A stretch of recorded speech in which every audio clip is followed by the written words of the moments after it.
9 August 2024 সকাল 7:30 কলকাতায় আরজিকর হসপিটালের সেমিনার রুমে একটা মেয়ের মৃতদেহ পাওয়া যায়। তার সারা শরীরে ছিল আঘাতের চিহ্ন, চোখ মুখ দিয়ে রক্ত ঝরছিল, তার শরীরের নিচের অংশ ছিল উলঙ্গ, মেয়েটির পা এবং পেটেও ছিল আঘাতের দাগ, তার প্রাইভেট পার্টস দিয়েও রক্ত ঝরছিল। আর এই মেয়েটা কে ছিল জানেন? সে ছিল এই হাসপাতালের একজন স্টুডেন্ট, একজন জুনিয়র ডক্টর। হ্যাঁ, এই হাসপাতালের একজন ডক্টর ছিল এই মেয়েটি। আর এটুকু শুনে একজন গণ্ডমূর্খ বলতে পারবে এটা কোনো স্বাভাবিক মৃত্যু নয়, আর আত্মহত্যা তো একেবারেই নয়। আর যে অবস্থাতে মেয়েটির মৃতদেহ পাওয়া যায় এতে পরিষ্কার বোঝা যাচ্ছিল যে তার উপরে অমানবিক টর্চার করা হয়েছিল, তাকে নির্যাতন করে এক পর্যায়ে মেরে দেওয়া হয়েছিল। কিন্তু যখন হসপিটালের পক্ষ থেকে মেয়েটির বাড়ির লোককে এই বিষয়ে বলা হয় তখন হসপিটালের লোকজন কি বলে জানেন? হসপিটাল কর্তৃপক্ষ বলে দেয় যে এই মেয়েটি আত্মহত্যা করে মারা যায়। এমনকি এমনটাও দাবি করা হয় যে পুলিশও শুরুর দিকে এই ঘটনাকে আত্মহত্যা বলে ধামা চাপা দিয়ে দেওয়ার চেষ্টা করেছিল। কিন্তু কেন পুলিশ সহকারে হসপিটাল কর্তৃপক্ষ কেন শুরুতে এই ঘটনাকে আত্মহত্যা বলে চাপিয়ে দেওয়ার চেষ্টা করেছিল? এই ঘটনার পিছনে কি হসপিটাল কর্তৃপক্ষ কোনোভাবে দায়ী রয়েছে, নাকি কোনো রাজনৈতিক লিডার নির্দেশ দিয়ে এই মেয়েটিকে হত্যা করেছিল? অবশেষে কিন্তু এর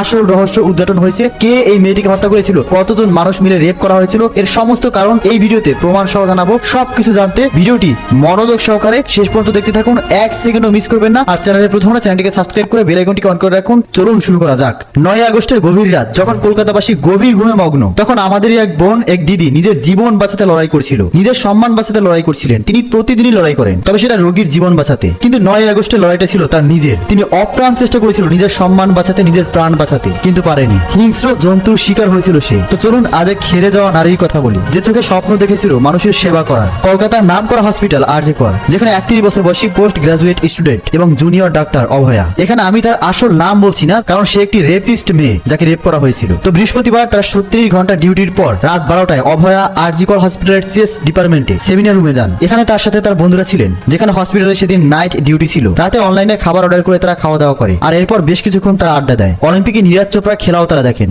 এরপর রাত 3টের দিকে তিনি ঘুমিয়ে পড়েন। পরদিন সকাল 7:30টার দিকে একটা নীল ম্যাট্রেসের উপর অভয়ার মৃতদেহ পাওয়া যায়। আর প্রাথমিক তদন্তে এটা মনে করা হয় যে ভোর রাত 3টা থেকে 6টার মধ্যেই তার মৃত্যু হয়েছে। তো শুরুর দিকে কিন্তু পুলিশ তদন্তে একদমই জোর দেয়নি। আর তখন শুরু হয় বাকি ছাত্রছাত্রীদের বিক্ষোভ। সারা রাজ্য জুড়ে বিভিন্ন হসপিটালে আন্দোলন শুরু হয়। আর শেষে এক প্রকার তড়িঘড়ি করে কলকাতার পুলিশ তাদের তদন্ত শুরু করতে বাধ্য হয়। একজন ম্যাজিস্ট্রেট এবং অভয়ের মা এবং তার দুজন ব্যাচমেটের সামনে অভয়ের মৃতদেহের পোস্টমর্টম করা হয়। আর পুরো পোস্টমর্টমটাকে ভিডিও রেকর্ড করা হয়, যাতে কোনো তথ্য গোপন করা না যায়। আর এখান থেকে উঠে আসে সমস্ত শকিং ইনফরমেশন। অভয়ার গলার হাড় ভাঙা ছিল, মানে থেকে গলা টিপে শ্বাস রুদ্ধ করে হত্যা করা হয়েছিল। তার শরীরে সিমেন্ট পাওয়া গেছে। তার প্রাইভেট পার্টসে আঘাতের চিহ্ন ছিল, চোখে ঠোঁটে মুখে সব জায়গাতে আঁচড় এবং আঘাতের দাগ ছিল। তার গোড়ালি ভাঙা ছিল। আর এই সমস্ত কিছু ইন্ডিকেট করে যে মৃত্যুর আগে এবং পরে তাকে ধর্ষণ করা হয়েছিল। আর এই পর্যায়ে দাঁড়িয়ে তখনও পর্যন্ত জানা যায়নি যে এই কাজটি কে করেছে, ঠিক কি হয়েছে। কিন্তু এর মধ্যেই শুরু হয়ে যায় ভিকটিম ব্লেমিং এবং নিজেদের দায় ছাড়ার পর্ব। আরজিকর মেডিকেল হাসপাতাল কলেজের প্রিন্সিপাল বলেন, মৃত ছাত্রী রাতে একা সেমিনার হলে ঘুমানো বা থাকা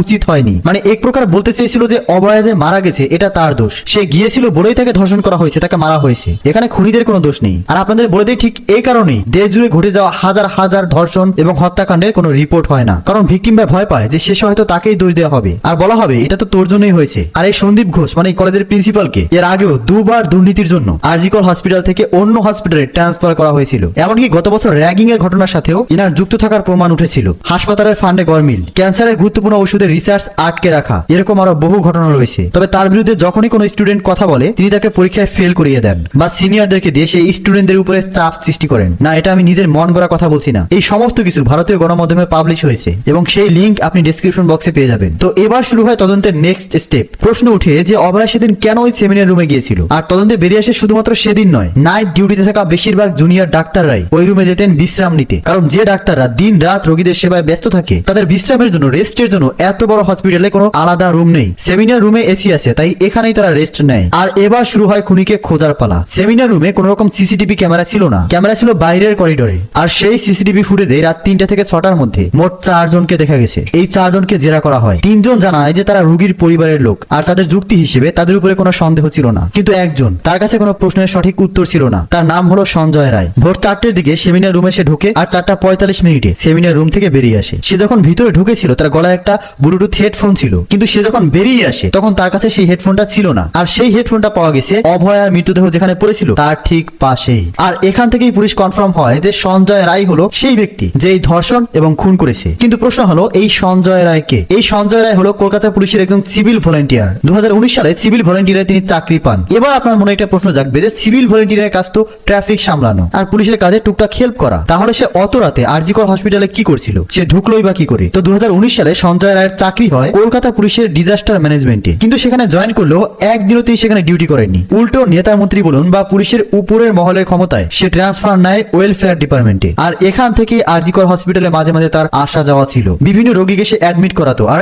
এই কারণেই হাসপাতালের খুঁটিনাটি সমস্ত কিছুই তার জানা ছিল। কোথায় কি আছে, কোন রুমে কে কখন থাকে সে সব জানতো। আর রাতের বেলা বলুন বা দিনের বেলায় সে নিজের প্রভাব খাটিয়ে যখন তখন সেখানে আসা যাওয়া করতো। আর এই সঞ্জয় রায় সিভিল ভলেন্টিয়ার হলেও এর হাবভাব ছিল কলকাতা পুলিশের কোনো বড় অফিসারের মতো। এলাকার লোকজনকে চাকরি পাইয়ে দেওয়ার নামে টাকা নেওয়া, মহিলা পুলিশদের সাথে অশালীন আচরণ করা, এছাড়াও সিভিল ভলেন্টিয়ার হয়েও কলকাতা পুলিশের 4th ব্যাটালিয়ন ব্যারাকে থাকা, 5টা বিয়ে করা, মোবাইলে অশ্লীল ভিডিও, এমন অনেক অভিযোগ তার বিরুদ্ধে সামনে এসেছে। তবে কলকাতা পুলিশ বলছে যে এই লোকটা অলরেডি তার দোষ স্বীকার করে নিয়েছে, আর হাইকোর্ট তাকে 14 দিনের পুলিশ কাস্টাডি দিয়েছে। এবার এই পর্যন্ত শুনলে মনে হবে বাহ, দোষী তো ধরা পড়েই গেল, তাহলে আবার কি, এবার তাকে দ্রুত শাস্তি দিলেই হয়। কিন্তু যখনই আপনি ঘটনাগুলো ডিটেলসে যাবেন তখন আপনার মনে প্রশ্ন জাগবে। মাত্র 45 মিনিট, এই 45 মিনিটের মধ্যে সেমিনার রুমে যাওয়া, সেখানে গিয়ে ধর্ষণ করা, তাকে গলা টিপে হত্যা করা, আবার অতি দ্রুত সেখান থেকে বেরিয়ে আসা। এবার নিউজ মিডিয়ায় সঞ্জয় রায়ের যে চেহারা দেখা গেছে তাতে একটা প্রশ্ন আসে যে সঞ্জয় রায়ের একার পক্ষে কি এটা আদৌ করা সম্ভব? উল্টোই ঘটনার সময় সঞ্জয় নেশায় ছিল। আর তখনই উঠে আসে আরেকটা শকিং নিউজ, সেটা হলো যে ডাক্তাররা এই পুরো ঘটনার বিরুদ্ধে প্রোটেস্ট করছেন। তাদের দাবি যে ওখানে একজন নয় বরং দুজনের সিমেন্ট পাওয়া গেছে। এবার স্বাভাবিকভাবেই একজন মানুষের তো দুরকম সিমেন্ট হয় না, তার মানে সেখানে সঞ্জয় রায় ছাড়াও আরো কেউ একজন ছিল। কিন্তু পুলিশের তদন্তে এখনো পর্যন্ত দ্বিতীয় কারোর নাম সামনে আসেনি।